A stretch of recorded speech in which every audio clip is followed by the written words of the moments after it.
تو ناظرین، آپ کو ہمارے چینل نبیل شاہ آفیشیل میں خوش آمدید۔ میں ہوں آپ کا ہوسٹ سید احمد بلال، اور آج ہمارے ساتھ جو شخصیت تشریف فرما ہے وہ ہے UK اسلامک مشن کے روح رواں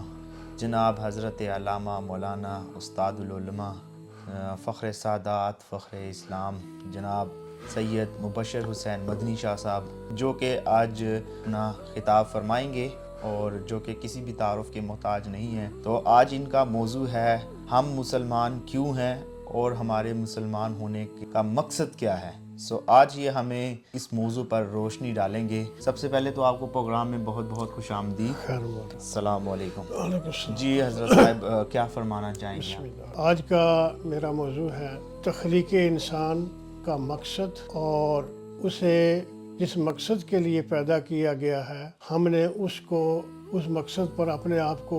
کیوں لگایا ہوا ہے اس کے پیچھے، اور ہم اس پر قائم رہنے کی کوشش کرتے ہیں، کیوں، اس کی وجہ کیا ہے۔ اللہ تبارک و تعالیٰ نے پہلے اس پوری کائنات کو پیدا فرمایا، اور کائنات سے پہلے اس کا پورا ایک نظام اللہ تعالیٰ نے، جس طرح حدیث میں آتا ہے کہ 50,000 سال پہلے پورا نظام جو دنیا میں آپ نے بنانا تھا، تخلیق فرمانا تھا، اس کو تفصیل لکھ کر لوح محفوظ میں رکھ دی۔ تو اس کے مطابق ہر ایک چیز نے اپنے اپنے مقام پر، اپنے اپنے وقت پر اس دنیا میں ظہور پذیر ہونا تھا، اللہ کی تخلیق سے، اللہ کی قدرت سے۔ تو یہ کائنات خود پیدا نہیں ہوئی، اس کو اللہ تبارک و تعالیٰ نے اپنے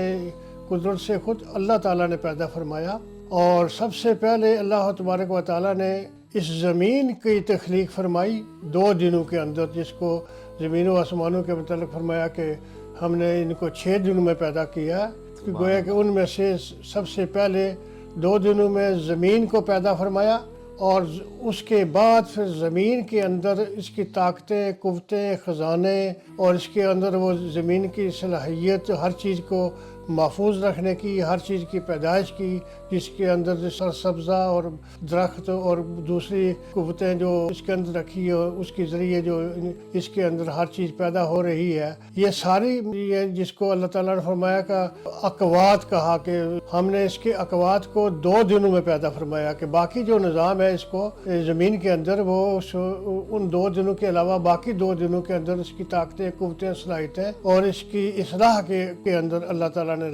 وقت لگایا ہے۔ گویا کہ بڑے ایک نظام کے تحت اس زمین کو سب سے زیادہ وقت لگا کر، سب سے زیادہ یعنی کہ قوت اور مضبوطی والا بنا کر اللہ تعالیٰ نے اس کو پیدا فرمایا۔ اور اس کے بعد ثم استوى الى السماء فسواهن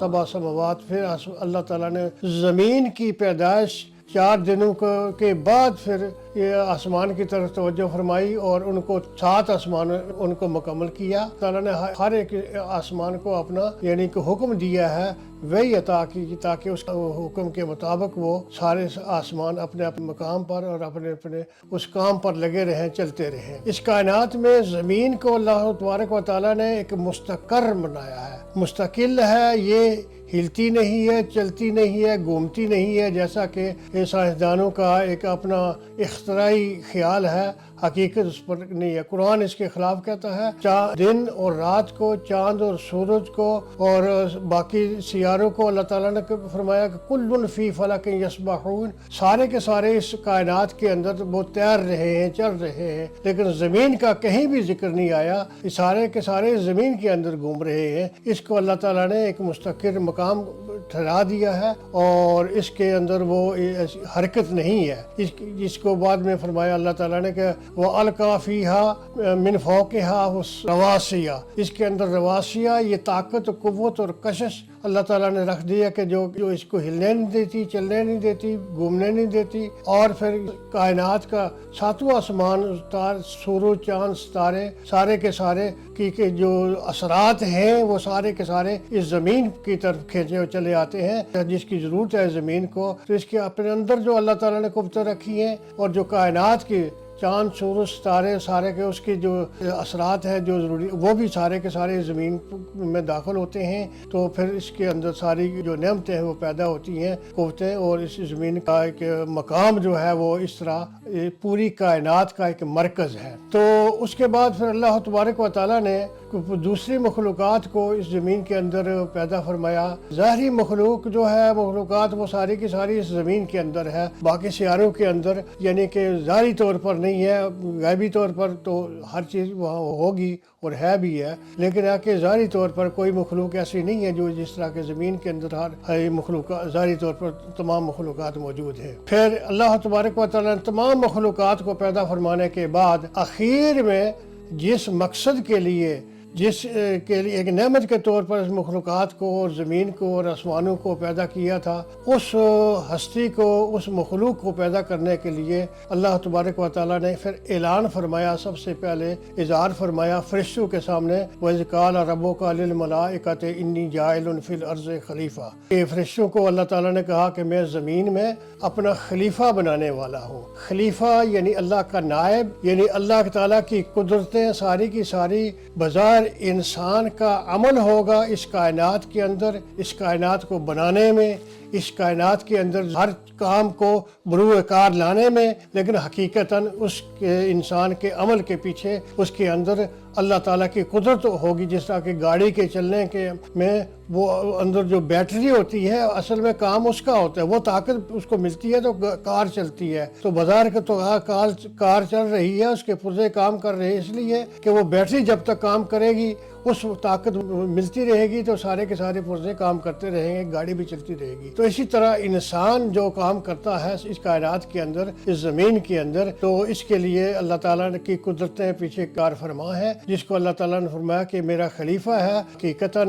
میری قدرت ہوگی، لیکن میری قدرت بظاہر مخلوق کی طرح کی مادی چیز کی طرح ظاہر نہیں ہوگی، تو نہ وہ مادی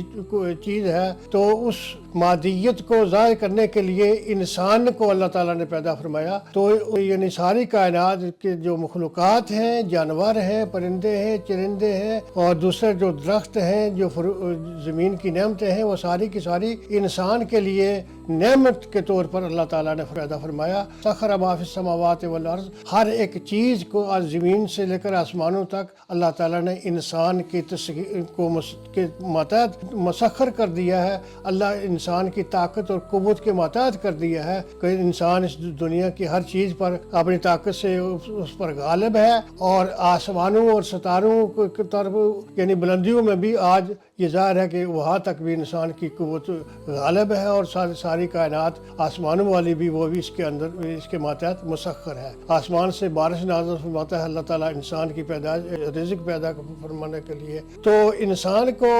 یہ ہے یعنی کہ ایک وسیع مفہوم خلافت کا جو اللہ تبارک و تعالیٰ نے جس کا اعلان فرمایا فرشتوں کے سامنے کہ میں زمین میں اپنا خلیفہ بنانے والا ہوں۔ تو فرشتوں نے بہرحال اپنے سوچ کے مطابق، اپنی سمجھ کے مطابق جو اللہ تعالیٰ نے ان کو دی تھی، انہوں نے کہا کہ وہ ان کی بھی نیت صاف تھی کہ اس زمین میں کوئی ایسا غلط کام نہ ہو جنات کی طرح، جیسے انہوں نے اللہ کی نافرمانی کی تھی وہ کرتے ہیں، کر رہے ہیں، اس طرح ایک اور مخلوق نافرمانی والی آ جائے گی تو زمین میں یعنی کہ خرابی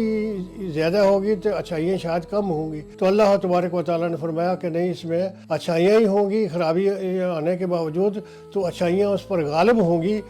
برائیاں نظر نہیں ہوئیں گی، چھپی ہوئی ہوں گی۔ تو جس کو تو فرمایا کہ انی اعلم ما لا تعلمون، میں وہ کچھ جانتا ہوں جو تم نہیں جانتے۔ گویا کہ اس تفصیل کو، اس نظام کو کھول کر فرشتوں کے سامنے نہیں بیان فرمایا، صرف اتنا اعلان فرمایا خوشی کے طور پر انسان کی عزت کے لیے کہ میں اس زمین میں اپنا خلیفہ بنانے والا ہوں۔ تو پھر اللہ تبارک و تعالیٰ نے فرمایا وَإِذَا سَوَّيْتُهُ وَنَفَخْتُ فِيهِ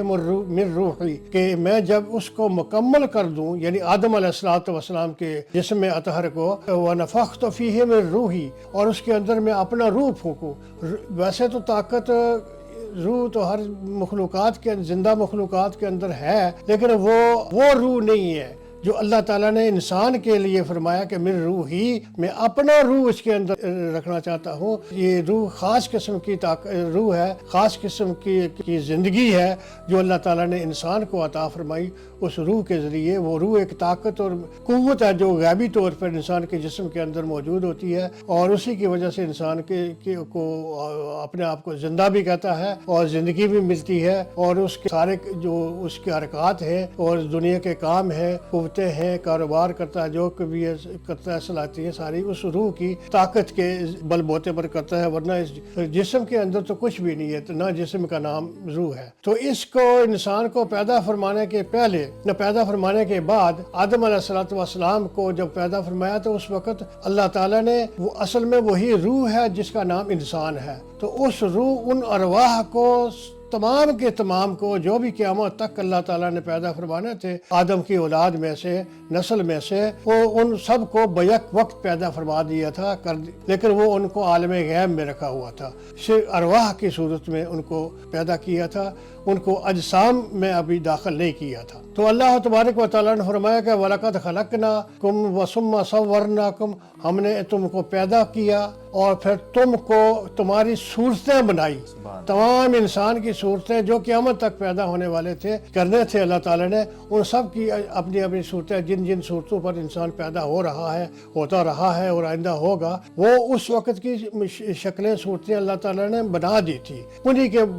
صورتوں پر انسان اس دنیا میں یعنی وجود میں آتا ہے۔ تو فرمایا کہ ثم صورناکم، پھر ہم نے تمہاری صورتیں بنائی، ثم قلنا للملائکۃ اسجدوا لآدم، پھر ہم نے فرشتوں کو حکم دیا کہ تم آدم کے لیے سجدہ کرو۔ تو وہ سجدہ صرف آدم کے لیے، ایک واحد فرد واحد کے لیے نہیں تھا، تمام انسانیت کے لیے تھا۔ اسی لیے اللہ تبارک و تعالیٰ نے اس قرآن پاک کے اندر بیان فرمایا کہ انسان تو آج میری نافرمانی کرتا ہے، میں نے تجھے کیا کیا عزتیں نہیں دی، تیری خوشی کے لیے میں نے فرشتوں کو جشن منوایا اور اپنی ذات کے لیے سجدہ شکر ادا کروایا اپنے سامنے، تو انہوں نے میرا آگے سجدہ شکر ادا کیا۔ یہ سجدہ شکر کسی مخلوق کے لیے نہیں کروایا گیا اللہ تعالیٰ نے، تو اتنی عزت اور شان اور دی انسان کو، تمام انسان کو جو اس دنیا میں کافر بنے ہوئے ہیں، اس کے نافرمان ہیں یا اس کے فرمانبردار ہیں، تمام کے کو اللہ تعالیٰ نے یہ عزت عطا فرمائی تھی۔ تو اللہ تبارک و تعالیٰ فرماتے ہیں کہ هو الذی خلقکم فمنکم کافر ومنکم مؤمن، وہ تو تمہیں اپنی اطاعت فرمانبرداری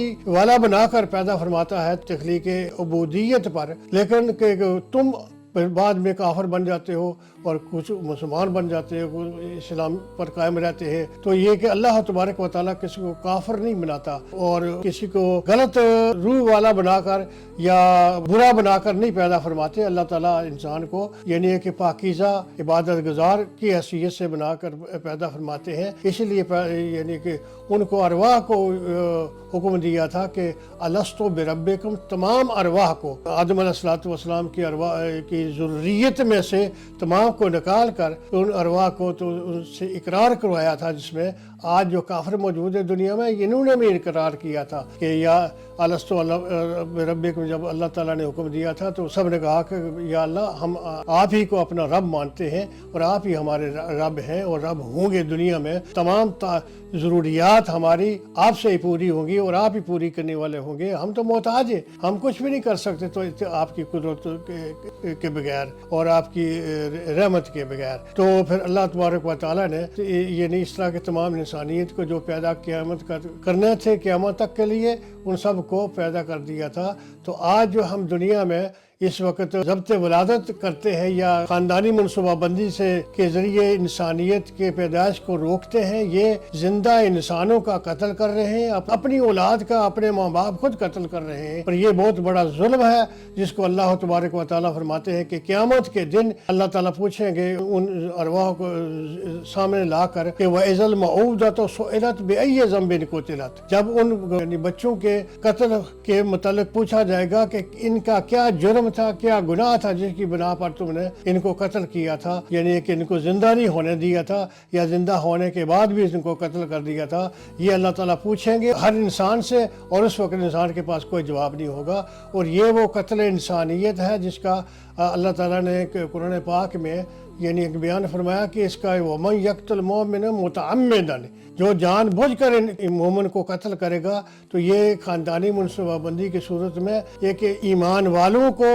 زندہ مسلمانوں کو یعنی ہے کہ ان کے ارواح کو قتل کیا جاتا ہے عمدن ارادتاً کوشش سے، اور فرمایا کہ تو اللہ تبارک و تعالیٰ نے ان کے لیے ان کو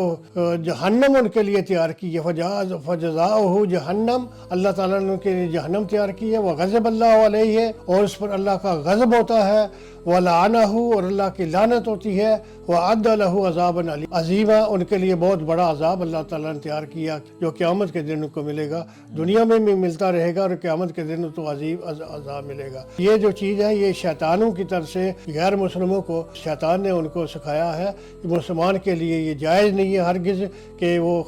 یعنی خاندانی منصوبہ بندی کریں یا اس پر عمل کریں، اس لیے کہ ہر وہ بچہ جس نے پیدا ہونا ہے وہی پیدا ہوگا، جس نے نہیں پیدا ہونا، جس کو نہیں اللہ تعالیٰ نے پیدا کرنا وہ نہیں پیدا ہوگا۔ تو انسان کے قسمت میں اگر 2 یا 3 اولاد ہے تو اتنی ہی ہوں گی، اس کے 4 یا 5 نہیں ہو سکتی، اور اگر وہ 2 یا 3 یا 4 تھی تو 2 کے بعد اس نے منصوبہ بندی کر دی تو باقی جو 2 یا 4 تھے 3 تھے پیدا ہونے والے تھے اس کو تو انہوں نے قتل کر دیا ہے۔ تو یہ تو قتل ہر انسان کے ذمہ آج پڑ رہا ہے۔ تو یہ ہے وہ چیز جس اللہ تعالیٰ نے فرمایا کہ میں نے انسان کو اپنی عبادت اور بندگی کے لیے پیدا کیا ہے، اور یہی وہ عبادت اور بندگی ہے جو ہر انسان نے اس دنیا میں آ کر کرنی تھی اور کرنی ہے اور کر رہا ہے۔ تو یہ ہے کہ وہ چیز کو ہمیں اپنی عبادت اور بندگی کے لیے اللہ تعالیٰ نے پیدا فرمایا ہے، تو اس لیے ہم مسلمان ہیں۔ اب دوسرا مسلمان ہونے کا مطلب یہ ہے کہ صرف دنیا میں ہم اللہ تعالیٰ کی اطاعت فرما برداری کریں جس مقصد کے لیے اللہ تعالیٰ نے ہمیں پیدا کیا ہے، لیکن آخرت میں ہمیں اللہ تبارک و تعالیٰ پھر اس کے عوض میں ہمیں بخشے گا، نجات دے گا، اور ہماری چھوٹی موٹی جو خطائیاں ہوں گی وہ اللہ تعالیٰ اس کو معاف فرما کر پاک صاف کر کے جنت میں داخل کرے گا، جس آخرت میں 2 ہی مقام ہیں، ایک جنت ہے اور جہنم ہے۔ جو نیک ہوں گے، مسلمان ہوں گے، متقی ہوں گے وہ جنت میں جائیں گے، اور جو برے ہوں گے ان کو جہنم میں پھینک دیا جائے گا۔ تو ہم اس لیے مسلمان ہیں کہ اللہ تبارک و تعالیٰ اس دنیا میں راضی ہو، اس کی عبادت پر ہم اپنے آپ کو پورا اتاریں، اور قیامت کے دن اللہ تعالیٰ ہمیں مغفرت فرما کر جنت میں داخل کرے تاکہ جہنم سے ہمیں اللہ تعالیٰ محفوظ رکھے، بچا سکے۔ تو یہ ہے وہ مقصد جس مقصد کے لیے ہم اسلام کو قبول کیے ہوئے ہیں اور جس مقصد کے لیے ہم مسلمان ہیں۔ باقی جتنے بھی مذاہب ہیں دنیا میں، اللہ تعالیٰ نے اس دنیا میں اس ایک ہی نظام، ایک ہی امت اور ایک ہی دین نازل فرمایا ہے، وہ ہے اسلام۔ اسی دین کو ہم نے اپنایا ہوا ہے۔ اس کی دین کے علاوہ باقی سارے کے سارے خود ساختہ ہیں مذہب، خود ساختہ ہیں دین جو لوگوں نے بنائے ہوئے ہیں، یعنی ہے کہ ان کا کوئی مقام نہیں ہے، وہ سارے کے سارے قیامت کے دن وہ سارے رد ہو جائیں گے، اور یہ لوگ اس وقت خالی ہاتھ ہوں گے، اور حبطت اعمالہم، ان کے اعمال ضائع ہو جائیں گے، دین بھی ختم ہو چکا ہوگا، ان کے سامنے نہ دین ہوگا، نہ دنیا ہوگی، نہ کچھ بھی ہوگا، اور اس وقت جب ان کو فرشتے پکڑ کر جہنم کی طرف لے جائیں گے تو وہ اس کہیں گے کہ ربما یود الذین کفروا لو کانوا مسلمین، کاش کہ ہم بھی مسلمان ہوتے۔ ہر کافر اس وقت خواہش کرے گا کہ کاش کہ ہم بھی مسلمان ہوتے اور مسلمانوں کی طرح آج ہم جنت کی طرف لے جایا جاتا، ہمیں جہنم کی طرف نہ لے جایا جاتا۔ تو پھر اللہ تبارک و تعالیٰ اس مقصد کے لیے ہمیں پیدا فرمایا ہے۔ اس دین کو اللہ نے آج جو ہمیں عطا فرمایا ہے قرآن مجید کی صورت میں، اس کو اتنا خالص کیا ہے کہ جو انبیاء علیہ السلام سچا دین لے کر آئے تھے اللہ تعالیٰ کی طرف سے، اور اسی دین کے اتباع کرنے والا، مطابقت کرنے والا یہ قرآن پاک بھی ہے۔ تو اللہ تبارک و تعالیٰ نے فرمایا کہ آج تمہارے لیے یعنی ہے کہ اس دین کے اندر پہلے نبیوں کا کوئی بھی حکم، کوئی بھی سنت، کوئی بھی عمل اس کے اندر داخل نہیں ہو سکتا۔ ہمارے لیے حکم تو ہے صرف قرآن پاک کا، انجیل کا نہیں ہے، تورات کا نہیں ہے، اور اگر وہ سچا ہو وہ احکامات ان کے موجود ہیں نہیں، اگر ہیں تو بھی ہمارے لیے قابل ایمان تو ہیں، قابل عمل نہیں ہے۔ یہ ہے وہ خالص دین جو قرآن پاک کا۔ تو اس کے ساتھ کوئی بھی دوسرا مذہب یعنی کہ اس کا کوئی مقام نہیں ہے اور نہ کوئی اس کی کوئی جگہ ہے۔ تو یہ ہے کہ وہ جو یہ خالص دین ہے جس کو ہم نے اپنایا ہوا ہے، اور اللہ تبارک و تعالیٰ سے دعا کرنی چاہیے کہ اللہ تعالیٰ ہمیں سچے دین پر ہی قائم رکھے، اسی پر ہمارا خاتمہ بھی ہو اور آخرت میں اللہ تعالی ہمارے ایمان اور دین کو قبول فرما کر جنت میں داخل فرمائے اور بخشش سے نوازے۔ تو اب دیکھنا ہے کہ خلافت کیا ہے اس دنیا میں۔ ایک ہے عبادت اور ایک ہے خلافت۔ عبادت اور خلافت اصل میں دونوں ایک ہی چیز ہے، جس طرح کہ ایمان اور مسلمان ہے۔ عبادت وہ ہے جو کہ اللہ تبارک و تعالیٰ کے جو احکامات اللہ تعالیٰ نے نازل فرمائے کہ یہ عمل کرنا ہے اور یہ نہیں کرنا ہے، پوری تفصیل، پوری زندگی اس پر عمل کرنا، تمام اعمال صالحہ کو اپنانا اور اس پر عمل کرنا، اس کو اپنانا، اس کے مطابق زندگی کو بنانا اور تمام برائیوں سے بچا کر رکھنا حسب توفیق، اور اس سے بچنے کی کوشش کرنا اور بچ کر رہنا، یہ ہے، اس کا نام ہے خلافت۔ اس کی پابندی کرنا، اور جہاں جہاں بھی اور ان برائیوں کا اثر اٹھائے شیطان کے عقد سے یا شیطان کے حکم سے، اس کو مٹانا اور اس کو ختم کرنا اور اس کو روئے زمین پر وجود میں نہ آنے دینا، تاکہ اس زمین کو جس طرح اللہ تعالیٰ نے پاک صاف امن والا بنایا ہے، اسی طرح اللہ تعالیٰ اس زمین کو اللہ کے حکم سے قائم رکھنا ہمارے لیے ضروری ہے۔ فرمایا لا تفسدوا فی الارض بعد اصلاحها، اس زمین کے اندر فساد نہ برپا کرو اس کی اصلاح کرنے کے بعد کہ ہم نے اس زمین کو اصلاح کے لیے پیدا فرمایا، فائدے کے لیے پیدا فرمایا اور نیکیوں کے لیے پیدا فرمایا۔ فرمایا جعلت لیل ارض مساجدہ، حضور نے فرمایا کہ میرے لیے یہ زمین ساری کی ساری مسجد بنا دی گئی ہے، تو اس مسجد کے اندر کوئی بھی برائی اور گناہ کرنا یہ جائز نہیں ہوتا۔ جس طرح کہ مسجد کے اندر، اس طرح زمین کے اندر بھی کوئی بھی گناہ اور نافرمانی کرنا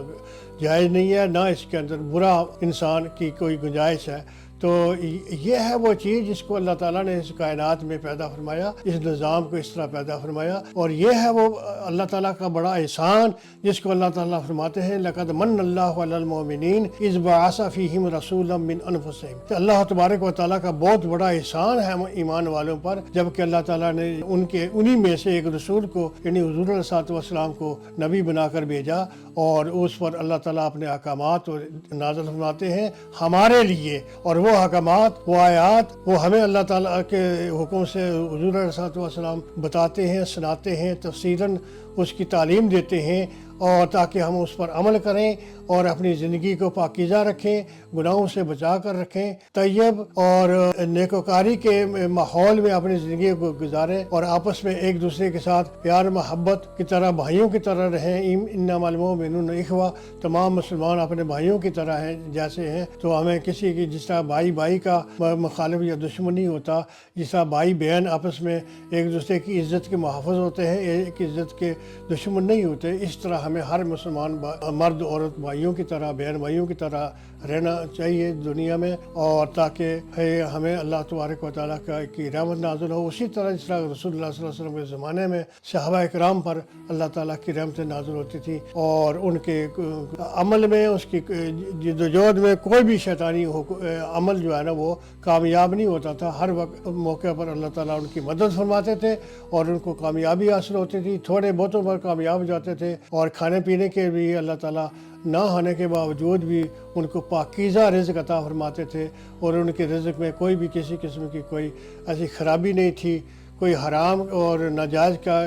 ملوث نہیں سا کوئی بھی چیز۔ تو یہ ہے وہ اللہ کی رحمتیں جو اللہ تعالیٰ ان پر نازل فرماتے تھے، اور یہ رحمتیں صرف اللہ کے دین کے لیے ہیں، اللہ کے دین پر چلنے والوں کے لیے ہیں۔ جو دین پر نہیں قائم، جو دین کو نہیں قبول کرتا یا نہیں کرے گا، اس کے لیے اللہ تعالیٰ کی رحمتیں نہیں ہیں، وہ اللہ تعالیٰ کے غضب کا مستحق ہے اس دنیا میں بھی، تا وقتے کے تائب ہو کر مسلمان نہ ہو جائے، وگرنہ اس کے لیے ناجائز ہے، حرام ہے، اور سب کچھ وہ حرام اور گناہ اور بدکاری اور گندگی اور ذلت اور رسوائی کی زندگی ہمارے سامنے گزار رہے ہیں۔ اور ہمارے لیے ہمارے اللہ تعالیٰ نے جو دین اسلام قرآن کے اندر رسول اللہ صلی اللہ علیہ وسلم کے سنت اور احکامات کے فرمان کے اندر جو پاکیزہ احکامات، پاکیزہ اعمال، پاکیزہ رزق، پاکیزہ ہر چیز ہمارے لیے اس طرح کی اللہ تعالیٰ نے مقرر کی ہے، عطا کی ہے، اور ہمیں اس پر قائم رہنا چاہیے اور اس پر خوش ہونا چاہیے، اللہ کا شکر ادا کرنا چاہیے، اور اللہ تبارک و تعالیٰ کی اطاعت و فرمانبرداری کے اور ان انعامات جو انگنت انعامات ہیں، وَإِن تَعُدُّوا نِعْمَتَ اللَّهِ لَا تُحْصُوهَا، ان انگنت انعامات کے بدلے میں اللہ تعالیٰ کا شکر ادا کرنا چاہیے، عبادت گزار ہونا چاہیے، اور 5 وقت نماز، روزہ، زکوٰۃ، حج، اور دوسرے ہر نیکی پر عمل کرنے کی کوشش کرنی چاہیے، ہر برائی سے اپنے آپ کو بچا کر رکھنا چاہیے۔ حضور علیہ السلام نے فرمایا کہ ایک موقع پر جہاد سے واپس آتے ہوئے فرمایا کہ مدینہ کے قریب پہنچے تو فرمایا کہ رجانا من جہاد الاصغر الی جہاد الاکبر، کہ ہم ایک چھوٹے جہاد سے بڑے جہاد کی طرف آ رہے ہیں، یعنی گھروں میں جب پہنچ رہے ہیں۔ حالانکہ وہ یعنی کہ تلواروں کا گمسان کی جنگ ہوتی تھی، جس میں موت ہی موت ہوتی تھی اس میدان کے اندر، تو اس کو حضور علیہ السلام چھوٹا جہاد کہتے ہیں۔ اور جو گھروں میں انسان بظاہر بڑے امن میں سکون سے رہتا ہے، اس کو فرمایا یہ بہت بڑا جہاد ہے۔ یہ اس لیے کہ اس کے اندر شیطان جو ہے ایک ایک لمحے کے اندر شیطان انسان کو گمراہ کرتا ہے، برائیوں کی طرف لاتا ہے، برائیاں سامنے رکھتا ہے، مزین کر کے اس کے سامنے برائیاں رکھتا ہے۔ اور گناہوں سے بچنا، اپنے آپ کو بچا کر رکھنا، خود بھی، معاشرے کو بھی، بیوی بچوں کو بھی، ماحول معاشرے کو بھی بچا کر رکھنا، برائیوں کے خلاف جہاد کرنا، کوشش کرنا کہ وہ دور رہیں، مسلمانوں کے قریب نہ آئیں، اور ان کو مٹانے کی کوشش کرنا، اور نیکیوں کو پھیلانا، اور نیکیوں کی پر عمل کرنا، نیکیوں کی لوگوں کو دعوت دینا، یہ ہے وہ بہت بڑا جہاد، جس کے لیے یعنی یہ اتنا بڑا جہاد ہے کہ اس کے خلاف کفار نے یعنی یہ کہ مکہ کی 13 سالہ زندگی میں اس حد تک مسلمانوں کو اور حضور علیہ السلام کو پریشان تر کیا ہے۔ یہ جہاد ہی تھا جس کے سے انتہائی تنگ آ کر پھر حضور علیہ السلام نے 13 سال کے بعد ہجرت کی اللہ کے حکم سے، اور پھر وہ مدینہ منورہ چلے گئے۔ حالانکہ یہ بہت بڑی جہاد کی صورت نہ ہوتی تو مسلمانوں کو اور حضور علیہ السلام کو پیارا مکہ چھوڑنے کے وہ ہرگز نہ تیار ہوتے۔ تو یہ ہے وہ جہاد جس کے لیے 13 سال انتہائی دکھ، تنگی، تکلیف اور پریشانی میں انہوں نے گزارے۔ اور حضرت بلال رضی اللہ تعالیٰ عنہ کو یعنی کہ ان کا جو آقا تھا جس کے وہ غلام تھے، وہ یعنی کہ شدید تپتی ہوئی آگ کی طرح تپتی ہوئی ریت پر لٹا کر ننگے جسم بہت بڑا پتھر رکھ دیتے تھے، مارتا تھا، سخت ریت مار مار کر تھک جاتا تھا، اور ایک ان کے وہ زبان سے احد احد ہی کی آواز آتی تھی کہ میں مر جاؤں گا کوئی بات نہیں، لیکن میں اللہ تعالیٰ کی توحید وحدانیت جو اللہ نے نصیب فرمائی اس کو چھوڑنے کے لیے تیار نہیں ہے۔ اس طرح کے بہت سارے دوسرے صحابہ ہیں۔ ایک اور صحابی ہے جن کو آگ کے کولوں پر لٹایا جاتا تھا، اور ان کے جسم کی چربی سے پگھل کر وہ آگ کے کوئلے جب ختم ہوتے تھے تو پھر اس کو اس سے اٹھایا جاتا تھا، تو ان کی وہ ایک طرف کی پوری کچھ پسلیاں جل چکی تھی، ختم ہو چکی تھی۔ حضرت عمر رضی اللہ تعالیٰ عنہ نے ان کو بعد میں جب دیکھا تو پوچھا تو انہوں نے واقعہ سنایا، تو پھر حضرت عمر بھی رو پڑے کہ اس حد تک تکلیفیں دی جاتی تھی مسلمانوں کو، تو لیکن انہوں نے دین نہیں چھوڑا، دین پر قائم رہے۔ یہ ہے وہ جہاد اکبر جس کو حضور علیہ السلام نے فرمایا کہ معاشرے میں جو بھی جس موقع پر بھی اپنے گھر میں، اپنے ملک میں یا غیر مسلمانوں کے ملک میں جہاں بھی آپ ایک صحیح دینداری کی تعلیم دیں گے تو اس وقت سارے کے سارے اپنے وہ بیگانے آپ کے مخالف ہو جائیں گے۔ مرنے کی رسمیں، زندہ ہونے کی رسمیں اور رہن سہن کی رسم رواج جو آج ہم مسلمانوں میں جو غیر اسلامی کافرانہ رسمیں راسخ ہو چکی ہیں، اس سے آپ منع کریں گے اپنے بیوی بچوں کو، گھر والوں کو، بہن بھائیوں کو، دوسروں کو، تو وہ آپ کے مخالف اور دشمن بن جائیں گے۔ یہی وہ بہت بڑا جہاد، اور یہ جہاد کرنا ہے مسلمانوں کو، تبھی جا کر اسلامی زندگی قائم رہتی ہے۔ اور اسی بنا پر حضور صلی اللہ علیہ وسلم نے جو فرمایا کہ خیر القرون کرنی، کہ سب سے زمانوں سے میرا زمانہ سب سے زیادہ بہترین ہے، اس لیے کہ اس وقت ہر مسلمان برائی کے خلاف تھا اور نیکی کو اپنائے ہوئے تھا، پھیلانے والا، تو جس وجہ سے اللہ تعالیٰ کی رحمتیں نازل ہوتی تھی، برکتیں نازل ہوتی تھی، اس حضور صاحب نے خیر القرون کہا ہے۔ پھر اس کے بعد یہ آہستہ آہستہ جس طرح فرمایا ثم الذین یلونہم ثم الذین یلونہم، پھر اس کے بعد آہستہ آہستہ وہ کم ختم ہوتا گیا، کم ہوتا چلا گیا، اور برائیاں پھیلتی گئی اور نیکیوں مغلوب ہوتی چلی گئی۔ حالانکہ نیکیاں غالب تھی، اور اس وقت خیر القرون تھا، جب نیکیوں پر برائیاں غالب ہوتی چلی گئی تو وہ اس کی خیر برکتیں ختم ہو چکی گئی تھی۔ اور اس کے بعد پھر جس طرح کہ مسلمان حکمرانوں نے ہی، بادشاہوں نے ہی خلافت سے بادشاہ کی طرف کی شکل میں انہوں نے حکومتوں کو تبدیل کر دیا، اور پھر بہت بڑے بڑے فقہا، بڑے بڑے علماء حق کو انہوں نے تکلیفیں دی، قتل کیا، ان پر ظلم کیا، لیکن انہوں نے بھی اپنے دین کو وہ نہیں چھوڑے، اس پر قائم رہے، اور اوپر ساری کی ساری زندگی یعنی ایک تقدو اور جہاد کے اوپر گزری، اور برائیوں کو مٹانے، برائیوں کے خلاف گزری، برائیوں سے بچنے میں گزری، اور نیکیوں پر عمل کرنے میں گزری۔ جس طرح کہ امام ابو حنیفہ رحمۃ اللہ علیہ کا جنازہ جیل سے نکلتا ہے، تو ہم امت مسلمہ کی اصل بڑی جو ذمہ داری ہے اس دنیا میں وہ یہی ہے کہ کنتم خیر امۃ اخرجت للناس تأمرون بالمعروف وتنہون عن المنکر، کہ تمہیں بہترین امت بنا کر کے پیدا کیا گیا، بھیجا گیا اس دنیا کے اندر، تاکہ تم ہر نیکی کا حکم کرو اور برائیوں سے روکو اور منع کرو۔ تو اسی سلسلے میں بڑے بڑے یعنی ائمہ کرام نے اور فقہائے اعظام نے اپنی زندگیوں کو اس پر وقف کر دیا تھا، اور اس کے وجہ سے ان کی اپنی زندگیاں اسی پر قربان ہو گئی ہیں۔ امام ابو حنیفہ رحمۃ اللہ علیہ کی زندگی وہ اسی جدوجہد کے یعنی کہ سزا کے طور پر ان کو جیل میں ڈال دیا گیا تھا، اور ان کا جنازہ جیل ہی میں سے نکلا تھا، یعنی مرتے دم تک ان کو قید رکھا۔ حضرت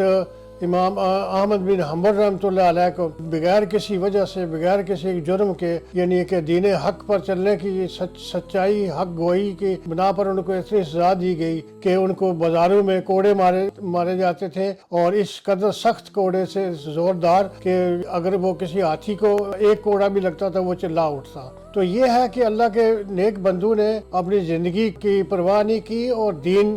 ہی کی پرواہ کی، اور ہر برائی کے خلاف وہ کھڑے ہو گئے، ہر نیکی پر عمل کرنے کے لیے وہ تیار رہے، اور اس کو اپنایا بھی خواہ اپنی زندگی کتنی مشکلات میں کیوں نہ چلی جائے، لیکن ان نیکیوں کو نہیں چھوڑا اور برائیوں کو اپنے قریب نہیں ہونے دیا۔ اللہ تبارک و تعالیٰ نے اس دین کو ہمارے لیے ہمیں ایک امانت کے طور پر بیان فرمایا اِنَّا عَرَضْنَا الْأَمَانَةَ عَلَى السَّمَاوَاتِ وَالْأَرْضِ وَالْجِبَالِ فَأَبَيْنَ أَن يَحْمِلْنَهَا وَحَمَلَهَا الْإِنسَانُ۔ ہم نے اس امانت کو زمینوں، آسمانوں اور پہاڑوں پر کے سامنے پیش کیا، اور انہوں نے اس کا انکار کیا، اور اس کو اٹھانے سے یعنی یہ کہ ڈر گئے، انکار کیا کہ ہم اس کے قابل نہیں اور اہل نہیں ہیں۔ اب یہ امانت زمینوں آسمانوں کے سامنے پیش کرنے کا یہ مطلب نہیں تھا کہ اس کو سامنے رکھا اور اس پر عمل کرو، اللہ نے حکم دیا اور انہوں نے کہا کہ نہیں ہم اس پر عمل نہیں کر سکتے، انکار کیا، یہ مقصد نہیں تھا، بلکہ اللہ تعالیٰ فرماتے ہیں کہ اس زمینوں آسمانوں میں سے کوئی بھی پورا زمین و آسمان اور اس کی ہر چیز کوئی اس کی اہل نہیں تھی، اس کے اہل میں بنائی نہیں ہے تاکہ وہ اس پر عمل کر سکے، اس کو اپنا سکے، اس کو سیکھ سکے۔ اور یہ ہے وہ حمل حل انسان، یہ ذمہ داری صرف ہم نے انسان کو عطا فرمائی ہے، یہ بہت بڑی سعادت ہے انسان کے لیے۔ اگرچہ زمین و آسمان کی ذرہ کے متعلق اللہ فرماتے ہیں کہ یسبح للہ ما فی السماوات و ما فی الارض، زمین و آسمان کی ذرہ چیز اللہ کی تسبیح بیان کرتی ہے، اور وہ صرف اتنی ہی ہے، صرف حمد و ثنا اللہ تعالیٰ کی بیان کرتے، اس سے آگے وہ نہ کوئی کہہ سکتی ہے، نہ کہتی ہے، اور نہ اس کا کوئی کچھ پتہ ہے، اور نہ علم ہے، نہ اس کی صلاحیت ہے۔ اللہ تبارک و تعالیٰ نے انسان کو جو دین عطا فرمایا ہے وہ صرف حمد و ثنا تک نہیں محدود، نماز روزے تک محدود نہیں ہے، بلکہ اس کے اندر پوری تفصیل ہے کائنات کی۔ وَسَخَّرَ لَكُم مَّا فِي السَّمَاوَاتِ وَمَا فِي الْأَرْضِ، اس پوری کائنات کے پر اس دین کو پھیلانا ہے، پہنچانا ہے، اور اس کائنات کے ذرے کو اس دین کے ماتحت کرنا ہے، اور اس کے اندر وہ بڑی تفصیل ہے دین اسلام کی۔ ہر عمل کے متعلق اللہ تعالیٰ نے اس کی ہدایت فرمائی، اور ہر ہدایت کے مطابق عمل کرنا، اس کی طریقہ کار کے مطابق مختلف انداز میں عمل کرنا، یہ انسان کو عطا فرمایا۔ یہ دین اسلام کے اندر اس کی ہدایات ہے، اس میں ایک طرح کی ہدایت نہیں، نماز کے لیے الگ عمل ہے، روزے کے لیے الگ ہے، زکوٰۃ کے لیے الگ ہے، حج کے لیے الگ ہے، بہن بھائیوں کے حقوق کے لیے الگ ہے، اور دوسرے انسانوں کے حقوق کے لیے الگ ہے۔ اپنی زندگی کے نفع نقصان حاصل کرنے کے لیے یا نقصان سے بچنے کے لیے طرز عمل مختلف ہے۔ یہ سارے کے ساری تفصیلیں قرآن پاک اور دین اسلام کے اندر موجود ہے۔ اس کو حاصل کرنا، ایک مسئلے کو، ایک آیت کے مفہوم کو، ایک حدیث کے لفظ کو سمجھنا اور اس کو اپنانا، اس کے طریقہ کار کے مطابق اپنی زندگی کو ڈالنا، یہ ہے وہ امانت پر عمل کرنا اور امانت داری۔ تو اللہ تعالیٰ فرماتا ہے کہ وَحَمَلَ الْإِنسَانُ وَإِنَّهُ كَانَ جَهُولًا ظَلُومًا، یہ انسان بہت بڑا جاہل تھا، ظالم تھا،